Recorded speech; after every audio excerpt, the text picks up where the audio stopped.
Hello everyone, this is Gavin Higashi. How are you? This is this week's installment of my Positive Insight interview.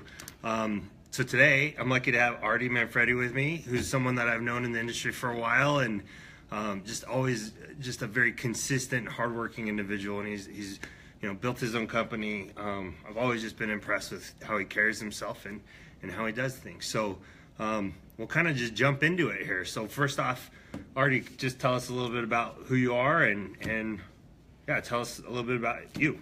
Sure. So I'm Artie Manfredi. I've got a wife and two young boys, most importantly.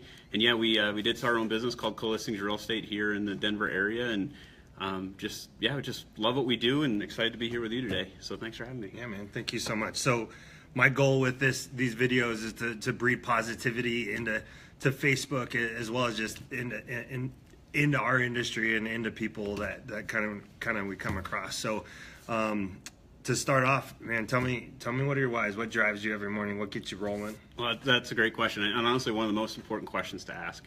And there's two main things that drive me. First off is my family, and I know that's kind of cliched, but it's the truth. If I can provide a better life for my kids and my wife, if I can provide a better lifestyle, give them experiences that are going to be unique or just fun, that's really what drives me.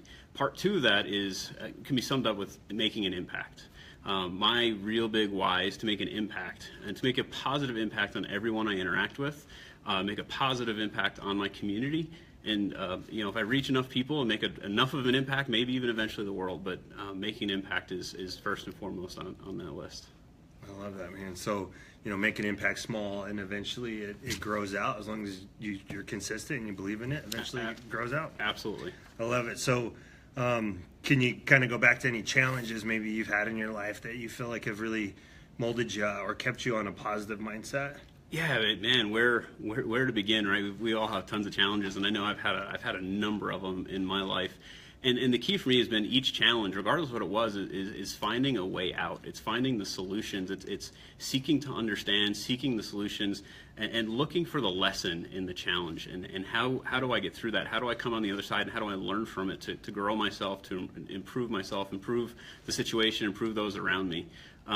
That's always been honestly my key, and I've approached each one of them regardless of the specific challenge in that way. And each time you come out stronger, you come out more vibrant, you come out more encouraged, and no matter the challenge, that's how I've always at least approached it. That's really had a big impact on my life. Very cool, man. What about reading? What are you listening to? What are you reading? Podcasts, different stuff like that maybe you listen to daily, or it kind of that you're around daily? Yeah. I'm reading a great book right now. I'm actually almost done with it. It's been one of my favorite books I've ever read, actually. It's called It's Not Just Who You Know by Tommy Spalding. And it's really all about building relationships. And to be honest, that's what I found to lead to success in life. And not just in business, but just in life in general. And that's what I've always tried to leverage, was building relationships. And this book really brought it home for me. It really not only, and I thought I was good at building relationships. I thought I was good at leveraging these relationships and helping people, and I thought I was great at it. But the truth is that this book gave a whole nother level to it that I was missing out. And it's a great read. Other than I also do a lot of listening daily and to Dave Ramsey. I really like his platform, both financially, but he also has the Entree Leadership platform for business leaders, for us entrepreneurs. It's a great program. He's got a lot of great content to dive into, and that really help you grow. But yeah, I'm a big reader. I think leaders are readers, and it's important that we all take time to do that. That's cool, man. That's a great way to say it. So leaders are readers. I 100% agree with that. Reading's been something that I've not been that good at, but I have tried to read 15, 20 minutes every night just to kind of bleed it into my system and force me to do it. But I've learned a lot from it. Yeah, and that's all you need to do. And I find a lot of people get hung up on the quantity of reading, and I've got to read this book and that book.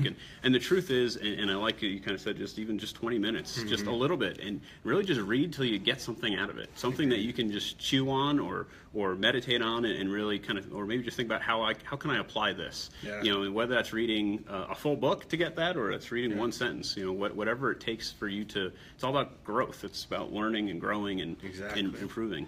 and you know, I'm a big podcast guy, just because I can listen to it in my car while I'm driving. But same mentality, right? You're just bleeding new information into your brain, either through reading or podcasts or whatever. I just think it's important to constantly find ways to add more information. Yeah. All right. So, any quotes or sayings or mantras or anything that you that stick with you day to day? Yeah. There's a lot of great quotes, and I'm a big quote guy. If you look at my Twitter feed, it's just filled, honestly, with positive quotes. I love them, and you know, I could cite off some quotes. It's probably ones you guys have heard a zillion times, but my big themes, or I should say mantras, my first one is be intentional. And be intentional about everything I do, and that's kind of my theme and everything I work on. You try to be intentional with your time, be intentional with your money, be intentional with your activity, be intentional with your families. Intentionality is something I feel like we're lacking, especially in this industry. Absolutely. We feel like we become slaves to our clients. We feel like we become slaves to somebody, and the truth is you don't have to be if you're intentional about it. And if you use intentionality and then build expectations behind it, you can gain back control of your life. You can gain back control of your finances. You really have control of everything. My second big mantra, which we say a lot around here, is go forth and fail. There's something I made up, and the reason why I made it up is we're all afraid to fail, but the truth is it's not a failure until you let it stop you. If you're not failing, you're not innovating, you're not growing, you're not improving, you're just stuck in the safe place, which may or may not be a good thing. But if you're failing, or you're not afraid to fail, you're going to innovate, you're going to change things, you're going to make an impact, and you can't make an impact without some failure. It's just a part of it. And again, it's not really a failure until you give up. That's perfect. That's perfect. One of the guests that I interviewed last week, she said, basically, pain's temporary and quitting is forever. So it's like failures forever. If you don't keep pushing through that and learning from those failures, then you're never going to go anywhere. So Exactly. I love that. Go forth and fail. It's perfect. Very clean. Very well said. Well, man, I can't tell you how much I appreciate your willingness to do this with me, taking the time. I know you're busy, so thank you so much. And we'll see how we do, but I just appreciate you doing this with Absolutely. Well, thanks for having me, and thanks for watching. Yeah. I really appreciate it. Right on. Have a good day, everyone. Take care. And stay positive. Stay positive. There you go. All right. Thanks.